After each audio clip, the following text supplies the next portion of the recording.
என் அன்பு பிள்ளையே, நான் அப்படி செய்திருக்கலாமோ, எனக்கு மட்டும் ஏன் இப்படி நடந்தது, என் வாழ்க்கை இங்கேயே முடிந்து விட்டதோ என்று கடந்த காலத்தை நினைத்து இன்னும் அழுது கொண்டிருக்கிறாயா? என் பிள்ளையே, உடைந்த கண்ணாடியை பார்த்து இப்படி ஆகிவிட்டதே என்று அழுது கொண்டே இருந்தால் அது மீண்டும் பழையபடி ஆகிவிடுமா?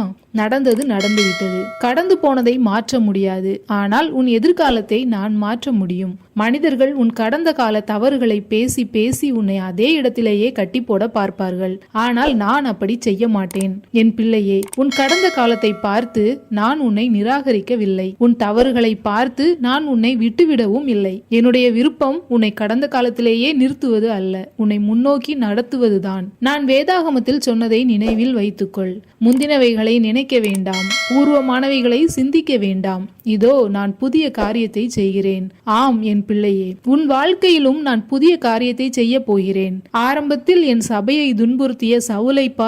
அவனுடைய கடந்த காலம் வேறு, அவனுடைய எதிர்காலம் வேறு. நான் அவனை மாற்றினேன், உயர்த்தினேன். அவன் பவுலாக மாறினான். என்னை 3 முறை மறுதலித்த பேதுருவையும் நான் கைவிடவில்லை. அவனுடைய தவறை மட்டும் பார்த்து அவனை ஒதுக்கிவிடவில்லை. அதற்கு பதிலாக அவனுக்கு மீண்டும் ஒரு வாய்ப்பை கொடுத்தேன். அவனை உயர்த்தினேன். அப்படியானால் என் பிள்ளையே, உன்னை மட்டும் நான் கைவிட்டு விடுவேனா?